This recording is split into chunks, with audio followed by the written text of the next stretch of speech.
Hey guys, ಎಲ್ಲರಿಗೂ ನಮಸ್ಕಾರ. ಇವತ್ತಿನ ಒಂದು ವಿಡಿಯೋದಲ್ಲಿ ತುಂಬಾ ಜನ ಕೇಳ್ತಿರುವಂತ ಒಂದು ಕ್ವಶನ್ ಏನಪ್ಪಾ ಅಂದ್ರೆ KCET ಅಪ್ಲಿಕೇಶನ್ ಡಾಕ್ಯುಮೆಂಟ್ ವೆರಿಫಿಕೇಶನ್ ಬಗ್ಗೆ ಕೇಳ್ತಿದ್ರಿ. ಇವತ್ತಿನ ಒಂದು ವಿಡಿಯೋದಲ್ಲಿ ಕಂಪ್ಲೀಟ್ ಇನ್ಫಾರ್ಮೇಶನ್ ತಿಳಿಸ್ಕೊಡ್ತೀನಿ. ಇನ್ನ ಚಾನಲ್ಗೆ ಸಬ್ಸ್ಕ್ರೈಬ್ ಮಾಡ್ಕೊಂಡಿಲ್ಲ ಅಂದ್ರೆ ಸಬ್ಸ್ಕ್ರೈಬ್ ಮಾಡ್ಕೊಂಡು ಪಕ್ಕದಲ್ಲಿರುವಂತ ಒಂದು ಬೆಲ್ ಐಕಾನ್ ಕ್ಲಿಕ್ ಮಾಡೋದು ಮರಿಬೇಡಿ.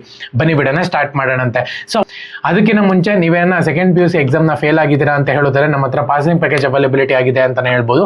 ನಿಮಗೆ ಬೇಕು ಅಂತ ಹೇಳಿದ್ರೆ ಜಸ್ಟ್ 50 ರೂಪಾಯಿ ಮಾತ್ರ ಇಲ್ಲಿ ಮೆನ್ಷನ್ ಆಗಿರುತ್ತೆ ನಂಬರು. ಪ್ರತಿಯೊಬ್ಬರು ಕೂಡ ಬಂದು ಮೆಸೇಜ್ ಮಾಡಿ. ಕನ್ನಡ ಮೀಡಿಯಂ ಮತ್ತು English medium, science, commerce, arts 3 ಕೋರ್ಸ್ಗೂ ಕೂಡ ಅವೈಲಬಿಲಿಟಿ ಆಗಿದೆ. ಪ್ರತಿಯೊಬ್ಬರು ಕೂಡ ಬಂದು ಮೆಸೇಜ್ ಮಾಡಿ. ಮೊದಲನೇದಾಗಿ ಡಾಕ್ಯುಮೆಂಟ್ ವೆರಿಫಿಕೇಶನ್ಗೆ ನಿಮಗೆ ಸ್ಲಾಟ್ ಅವೈಲಬಿಲಿಟಿ ಆಗಿದೆ ಅಂತಾನೆ ಹೇಳ್ಬೋದು.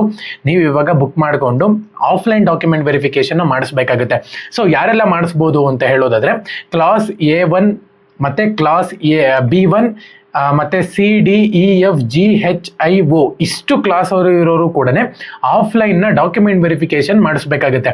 ಓಕೆನಾ? ಸೊ ಇಷ್ಟು ಡಾಕ್ಯುಮೆಂಟ್ಸ್ ಅಂದ್ರೆ ಈ ಕ್ಲಾಸ್ ಹೆಂಗ್ ಗೊತ್ತಾಗುತ್ತೆ ಅಂತ ಹೇಳೋದಾದ್ರೆ ನಿಮ್ಮ ಒಂದು ಡಾಕ್ಯುಮೆಂಟ್ ನಲ್ಲಿ ಅಂದ್ರೆ ಅಪ್ಲಿಕೇಶನ್ ನಲ್ಲಿ ನಿಮ್ಮ ಒಂದು ಕ್ಲಾಸ್ ಅಲ್ಲೇ ಮೆನ್ಷನ್ ಮಾಡಿರ್ತಾರೆ ಯಾವುದು ಅಂತ ಹೇಳ್ಬಿಟ್ಟು. ಸೊ ಒಂದ್ ವೇಳೆ ತನಕನೂ ಕೂಡ ನಿಮ್ಮ ಒಂದು ಕ್ಲಾಸ್ ಅದ್ರೊಳಗಿರೋನ ಇತ್ತು ಅಂತ ಹೇಳೋದಾದ್ರೆ ನೀವು ಡಾಕ್ಯುಮೆಂಟ್ ವೆರಿಫಿಕೇಶನ್ ಮಾಡಿಸಬಹುದು. ಓಕೆನಾ? ಸೊ ಪ್ರತಿಯೊಬ್ಬರನ್ನು ಕೂಡ ಡಾಕ್ಯುಮೆಂಟ್ ವೆರಿಫಿಕೇಶನ್ ಮಾಡಿಸಿ. ಯಾವ ರೀತಿ ಡಾಕ್ಯುಮೆಂಟ್ ವೆರಿಫಿಕೇಶನ್ ಮಾಡಿಸ್ಬೇಕು ಅಂದ್ರೆ ಸ್ಲಾಟ್ ನ ಬುಕ್ ಮಾಡ್ಕೋಬೇಕಾಗುತ್ತೆ. ಹಾಗೆ ಹೋಗಕ್ಕೆ ಹೋಗ್ಬೇಡಿ. ಏನಕ್ಕಪ್ಪ ಅಂದ್ರೆ ನೀವು ಸ್ಲಾಟ್ ನ ಬುಕ್ ಮಾಡ್ಕೊಂಡಿದ್ದೀರಾ ಅಂದ್ರೆ ಒಂದು ಡೇಟ್ ಕೊಡ್ತಾರೆ ಮತ್ತೆ ಟೈಮ್ ಕೊಡ್ತಾರೆ. ಅಲ್ಲಿ ಹೋಗ್ಬಿಟ್ಟು ನೀವು ಡಾಕ್ಯುಮೆಂಟ್ ವೆರಿಫಿಕೇಶನ್ ಮಾಡಿಸ್ಬೇಕಾಗುತ್ತೆ. ಅದು ಬಿಟ್ಟು ಯಾವುದೇ ಕಾರಣಕ್ಕೂ ಕೂಡ ನೀವು ಡೈರೆಕ್ಟ್ ಆಗಿ ಹೋಗಿ ಡಾಕ್ಯುಮೆಂಟ್ ವೆರಿಫಿಕೇಶನ್ ಅಂತ ಹೇಳಕ್ ಹೋಗ್ಬೇಡಿ. ಯಾವುದೇ ಕಾರಣಕ್ಕೂ ಅದು ಸಾಧ್ಯ ಇಲ್ಲ. ಓಕೆನಾ? ಸೊ ತುಂಬಾ ಜನ ಕೇಳ್ತಿದ್ರಿ, ಅದಕ್ಕೋಸ್ಕರನೇ ವಿಡಿಯೋ ಮಾಡಿ ನಾನು ನಿಮ್ಗೆ ತಿಳಿಸಿದ್ದೀನಿ. ಡಾಕ್ಯುಮೆಂಟ್ ವೆರಿಫಿಕೇಶನ್ ಈ ತರನೇ ಮಾಡೋದು.